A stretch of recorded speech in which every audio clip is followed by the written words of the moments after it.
Hello everyone, mayam khurumjari. Aigi ngasigi blog asi today is being Tuesday, so I am uploading a very completely veg blog. Ngasi aina uchari base asida uli base Narasingha mana kari pata ke pakorani asumdana uli basina bendi ki crispy fry amani tegi potol bhaji. Ko aina ngasi mainly aina uchari ba asina Bori Thongba Maitegi Ekagi Bori Thongba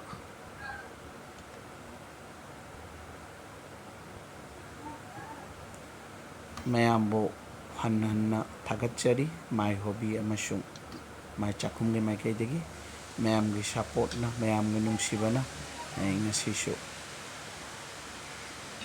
lebako panimit best Thali mach best Thali ama ini present tawjari aina alu ani khak chakmaida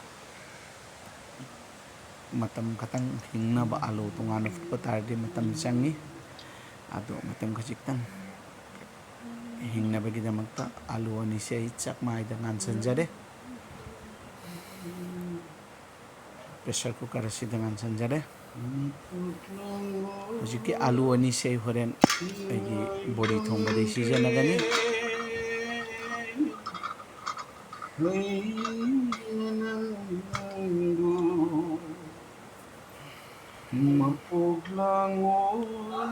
the meantime, matam masida ayhagna aigi ingkoldagi kari pata Narasingha mana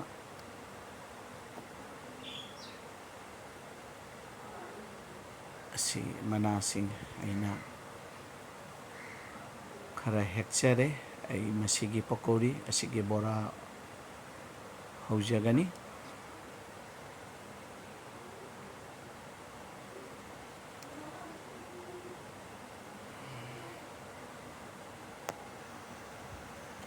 asomda ukamasida aina uchari bise tomato ani sijanabadi amatang sijanagani morok tekpa kara bori tespata mana tangkhayani haribo sing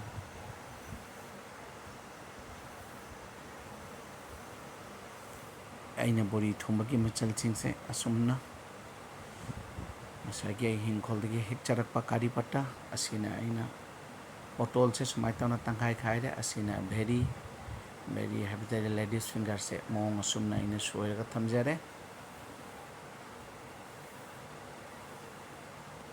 sagi alu angan beto somda ukam sida thami basini ai hoji ai bori meitegi bori se ai thongba hojaraga. This is a Manipuri bori, completely veg recipe. Now I will start with this. Aina bori singse semai tauna ngaujare.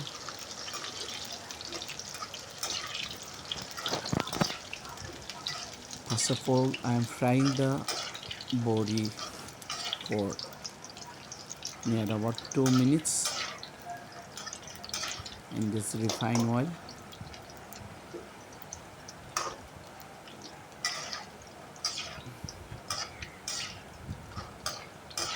Bori se khajitang machu ama leisalakle haibaduda ma ke ngauba matamda su nungsiraba manam ama phangi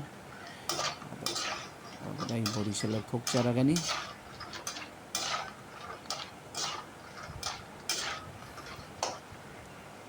this is a very simple, very plain recipe but very tasty and completely veg recipe. No garlic, no onion. That is the boiled potato which has been steamed over the rice.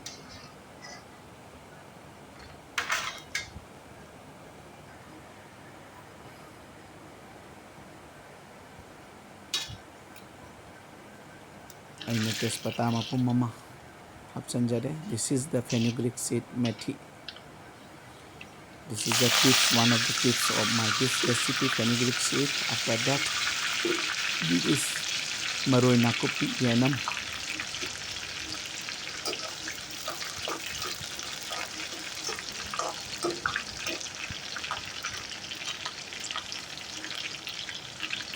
And this is the ginger.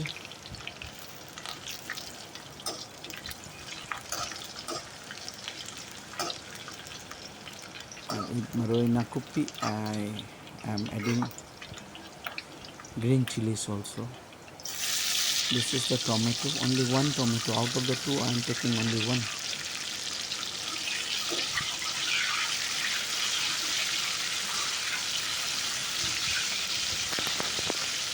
Tomato amakhakai hapsinjare.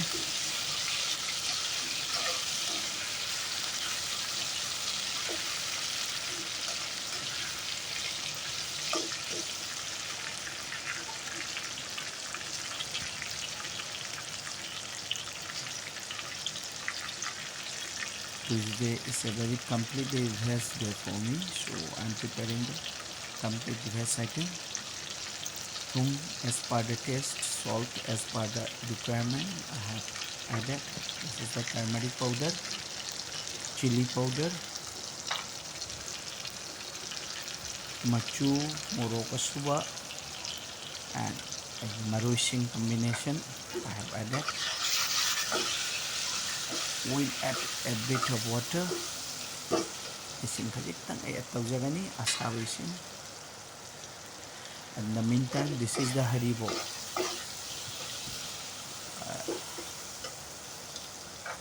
I show haribo se pami yamna.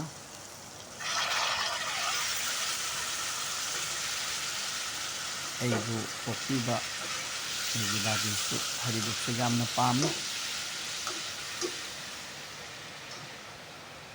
Ising khara hapaga ngahak ngauminare. In the meantime, the steamed potato over rice. Alu fajana mullaba alu se hapsinjare. Ngahak ngauminare.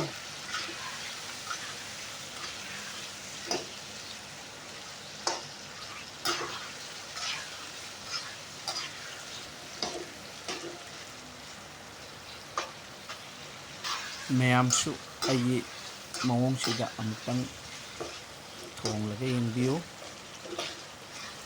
ꯑꯃꯁꯨꯡ ꯃꯌꯥꯝꯗꯒꯤꯁꯨ ꯇꯝꯖꯒꯦ ꯃꯌꯥꯝꯒꯤ ꯀꯃꯦꯟꯇꯒꯤ ꯀꯔꯤꯒꯤ ꯑꯋꯥꯠꯄ life is learning ꯑꯩ ꯑꯁꯤꯗ ꯏꯁꯤꯡ ꯑꯁꯥꯕ ꯍꯩꯖꯤꯟꯖꯔꯦ ꯏꯁꯤꯡ ꯑꯁꯥꯕ ꯑꯦꯗ ꯇꯧꯖꯔꯦ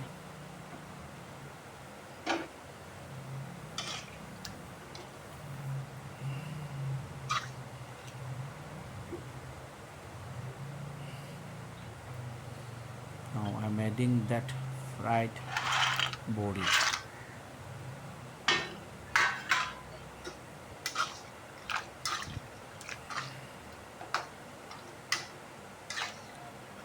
This is the Manipuri bori, very tasty.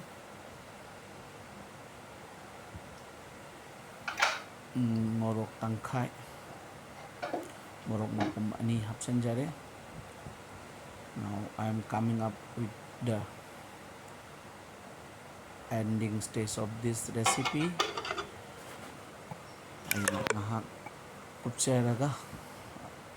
So in the meantime, besan hapchare aina patra sida maroi nakupi khajitang thum maroi aina semjaba maroi sing machu khajik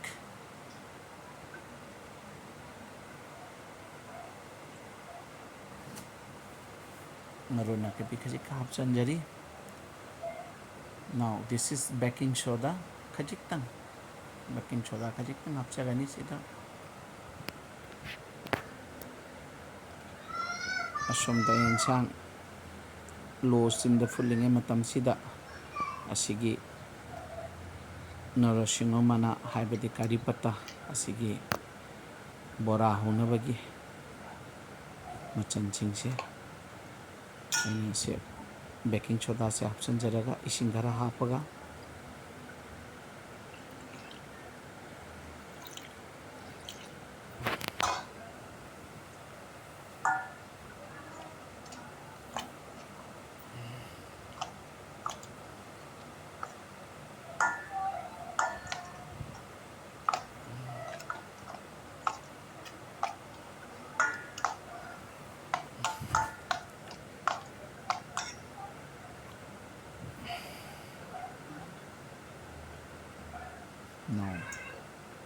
ꯍꯧꯖꯤꯛ ꯑꯩ ꯀꯔꯤ ꯄꯇꯥꯁꯤꯡꯁꯦ ꯉꯁꯥꯏꯒꯤ ꯕꯦꯁꯟ ꯃꯔꯣꯏꯁꯤꯡꯗ ꯅꯩꯅ ꯂꯩꯕ ꯑꯁꯤꯗ ꯑꯩ ꯑꯦꯗ ꯇꯧꯖꯔꯦ.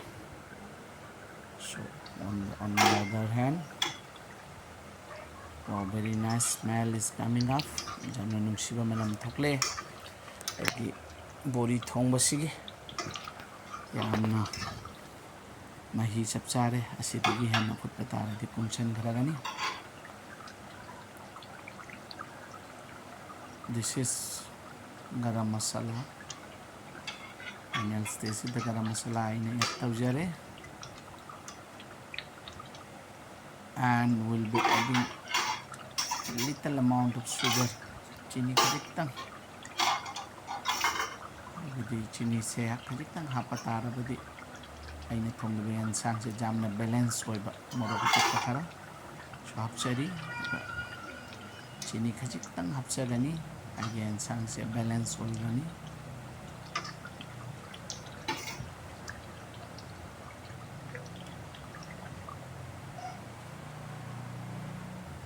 Chini khajitang hapchare aduga ghee khajitang hapaga ghee chamas macha ama hapaga mai aigi bori thonbagi recipe asi done oige. This is done.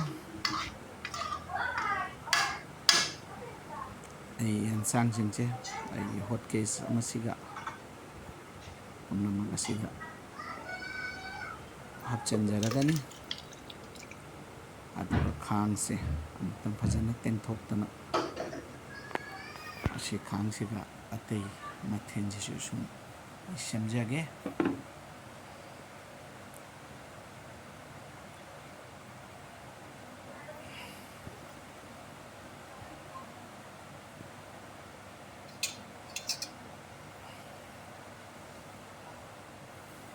Somda khang sarge matamda potol se ngaunabagi damakta makshu maroi kharaga khara marinate tawraga thamjaramge. Asida machu maroi jira mori combination thum hapchanjare.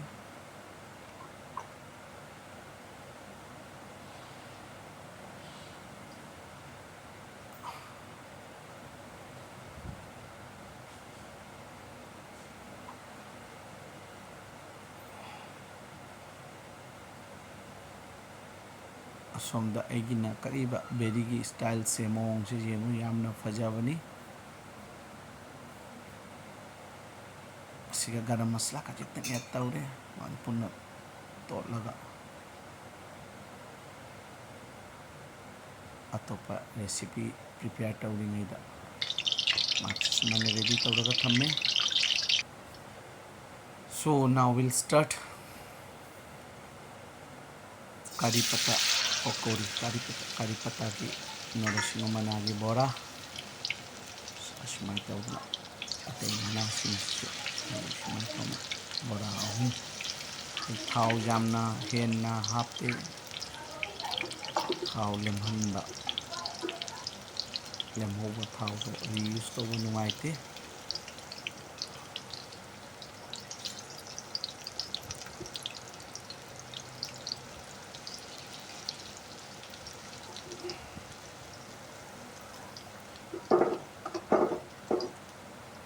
Isagi ingkholda hoba kari pata mana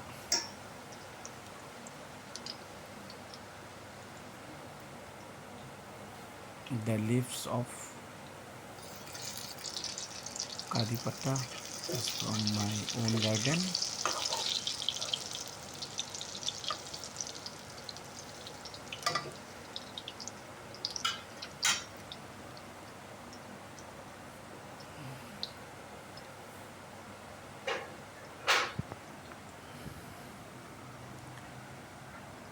Once again, Miyambu Hanana Thagachari, all the very respected viewers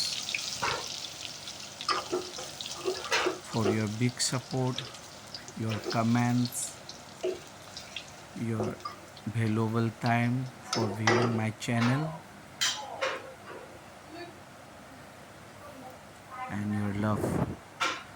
to my hobby and my chakhum.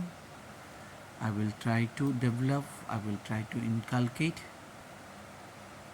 I'm very sorry for my very poor videography and my poor way of talking, very poor way of communication. I'm sorry for that.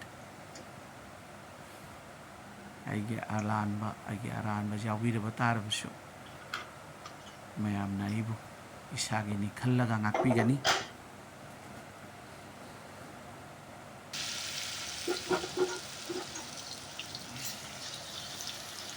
ꯑꯍꯥꯟꯕ batch ꯄꯀꯧꯔꯤ ꯍꯧꯕ ꯅꯔꯁꯤꯡꯍ ꯃꯅꯥꯒꯤ ꯂꯣꯏꯈ꯭ꯔꯦ. ꯃꯊꯪ batch Narasimha ꯃꯅꯥꯒꯤ ꯕꯣꯔꯥꯁꯦ ꯑꯩ ꯍꯧꯖꯔꯤ.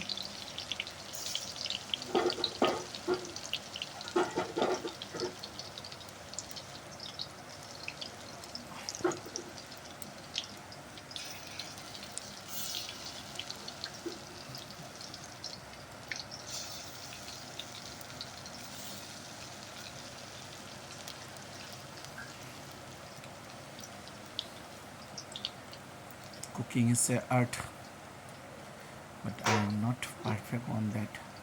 But since I love this, I am trying to improve. ꯐꯖꯔꯕ art ꯑꯁꯤꯕꯨ ꯐꯖꯍꯟꯅꯕꯒꯤꯗꯃꯛꯇ ꯃꯄꯨꯡ ꯐꯥꯅꯕꯒꯤꯗꯃꯛꯇ ꯃꯌꯥꯝꯒꯤ ꯁꯖꯦꯁꯟ, ꯃꯌꯥꯝꯒꯤ ꯑꯦꯗꯚꯥꯏꯁ ꯁꯤꯡ ꯂꯧꯖꯔꯒ ꯑꯩ ꯏꯝꯄ꯭ꯔꯨꯞ ꯇꯧꯖꯅꯕ ꯑꯩ ꯇꯝꯖꯔꯤ.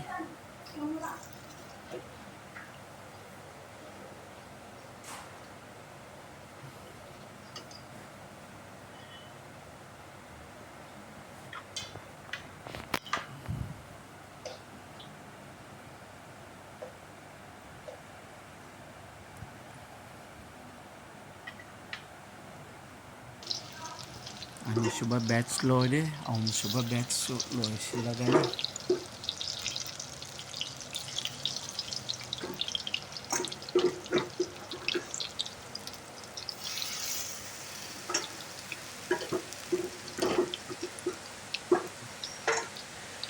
ꯃꯌꯥꯝꯁꯨ ꯅꯔꯁꯤꯡꯍ ꯃꯅꯥꯒꯤ ꯕꯣꯔꯥ ꯍꯧꯔꯒ ꯆꯥꯕꯤꯌꯨ.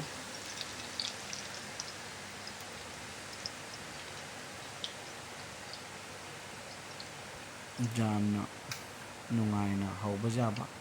So in the meantime ꯑꯩ ꯕꯦꯔꯤ ꯉꯧꯕꯁꯦ ꯍꯧꯅꯕꯒꯤꯗꯃꯛꯇ ꯑꯁꯤ ꯄꯥꯇ꯭ꯔꯁꯤꯒ ꯁꯨꯝ ꯀꯔꯤꯃꯨꯛ ꯂꯩꯇ꯭ꯔꯦ. ꯕꯦꯁꯣꯟ ꯉꯁꯥꯏꯒꯤ ꯈꯖꯤꯛꯇꯪ ꯇꯣꯠꯂꯤ.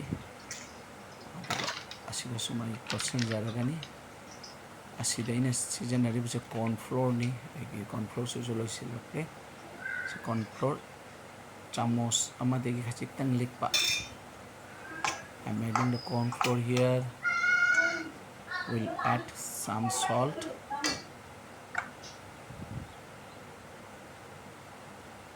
Machu, turmeric powder, aigi jeera, aigi maroi-sing, and little bit of salt. Since aina berry se yamna semdabanina, so na corn flour khajik hapasina horen aina bendi se fry tarko matamda jamna crispy oiba looks crispy maongda oigani. ꯆꯥꯕꯗ ꯇꯣꯉꯥꯟ ꯇꯥꯕ ꯑꯃꯒ ꯅꯞꯁꯟꯗꯕ ꯑꯗꯨꯒꯨꯝꯕ ꯃꯑꯣꯡꯗ ꯑꯣꯏꯒꯅꯤ. ꯑꯗꯨꯅ ꯌꯥꯝꯅ ꯅꯨꯡꯉꯥꯏꯕ ꯔꯦꯁꯤꯄꯤ ꯑꯃꯅꯤ. ꯑꯗꯨ ꯆꯥꯕꯗꯁꯨ ꯍꯥꯎꯕ. ꯏꯁꯤꯡ ꯈꯤꯇꯪ ꯍꯥꯞꯆꯤꯜꯂꯒ ꯑꯩꯅ ꯉꯁꯥꯏꯒꯤ ꯀꯣꯔꯟ ꯐ꯭ꯂꯣꯔ ꯍꯥꯞꯈꯤꯕꯅꯤꯅ ꯏꯁꯤꯡ ꯈꯤꯇꯪ ꯑꯦꯗ ꯇꯧꯖꯔꯤ. ꯑꯗꯣ ꯚꯦꯟꯗꯤꯁꯦ ꯑꯗꯨꯒ ꯑꯩꯅ ꯃꯌꯥꯝꯁꯦ ꯇꯣꯠꯁꯟꯖꯔꯒꯅꯤ. So my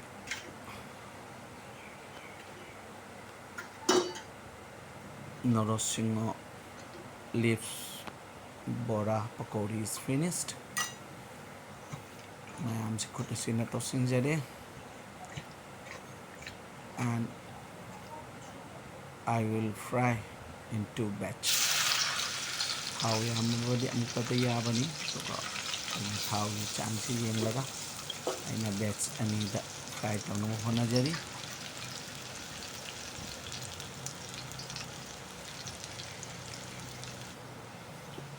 In very short span of time it can be done.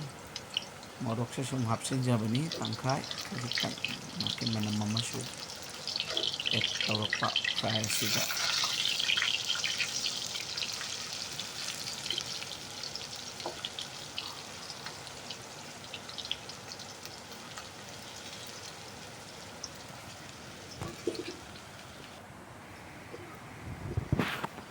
So first batch ꯚꯦꯟꯗꯤ fry ꯂꯣꯏꯁꯤꯜꯂꯦ.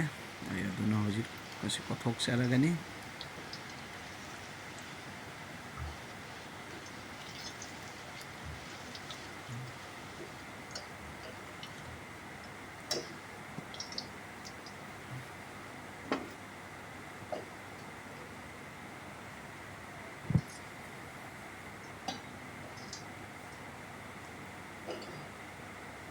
ꯂꯩꯕꯥꯛ ꯄꯣꯛꯄꯅꯤ. ꯃꯁꯤ ꯀꯔꯝꯕ ꯕ꯭ꯂꯣꯛ ꯃꯌꯥꯝꯗ ꯑꯩꯒꯤ ꯃꯁꯤ ꯊꯧꯒꯜ ꯇꯧꯁꯤꯒꯦ ꯈꯟꯖꯔꯒ ꯑꯩ ꯃꯁꯤꯒꯤ ꯚꯦꯖ ꯑꯥꯏꯇꯦꯝ ꯑꯣꯏꯕꯅꯤꯅ ꯑꯩꯅ ꯃꯁꯤꯒꯤ ꯔꯦꯁꯤꯄꯤꯁꯦ ꯑꯩꯅ ꯎꯠꯆꯕꯅꯤ.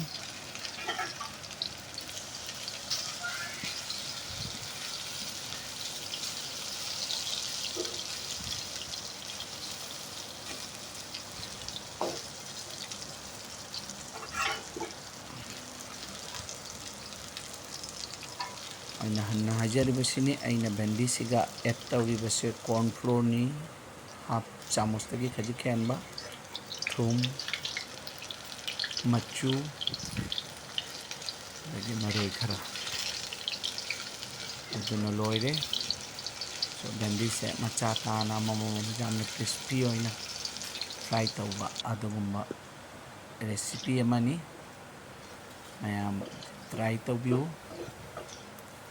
ꯌꯥꯝꯅ ꯄ꯭ꯔꯦꯖꯦꯟꯇꯦꯕꯜꯁꯨ ꯑꯣꯏꯕ, ꯍꯥꯎꯕꯁꯨ ꯑꯣꯏꯕ, ꯅꯣꯠ ꯑꯣꯟꯂꯤ ꯍꯥꯎꯕ, ꯁꯨꯝ ꯄ꯭ꯂꯦꯠꯇ ꯄ꯭ꯔꯦꯖꯦꯟ ꯇꯧꯕꯗꯁꯨ ꯌꯥꯝꯅ ꯄ꯭ꯔꯦꯖꯦꯟꯇꯦꯕꯜ ꯑꯣꯏꯕ ꯑꯗꯨꯒꯨꯝꯕ ꯔꯦꯁꯤꯄꯤ ꯑꯃꯅꯤ.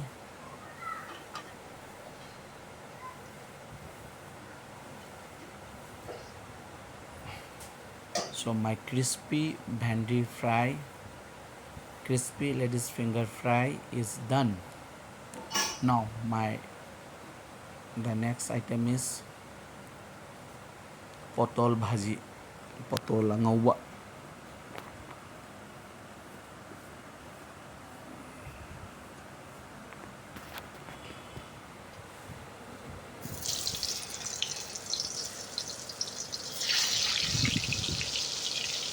Today I am showing a Manipuri cuisine, completely veg, where no onion, no garlic is there. Today being Tuesday, it's a veg day for me. So I am preparing completely veg items. This is the potol fry. So my veg thali preparation is going to be finished. So I suppose it's final ujare na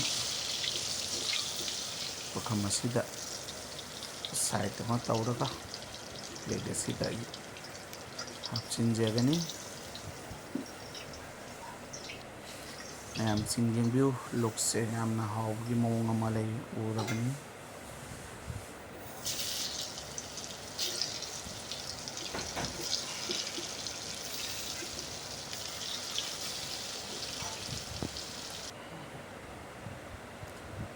ꯁꯣꯝꯗꯅ ꯑꯩꯒꯤ ꯄꯀꯧꯔꯥ ꯊꯣꯡꯕ ꯎꯠꯆꯔꯤꯕꯁꯦ ꯑꯁꯤꯅ ꯑꯩꯒꯤ Narasingha managi Bora. ꯃꯌꯥꯝꯅ ꯑꯩꯒꯤ ꯆꯦꯅꯦꯜꯕꯨ view ꯇꯧꯕꯒꯤ ꯁꯤꯅ ꯚꯦꯟꯗꯤ fry.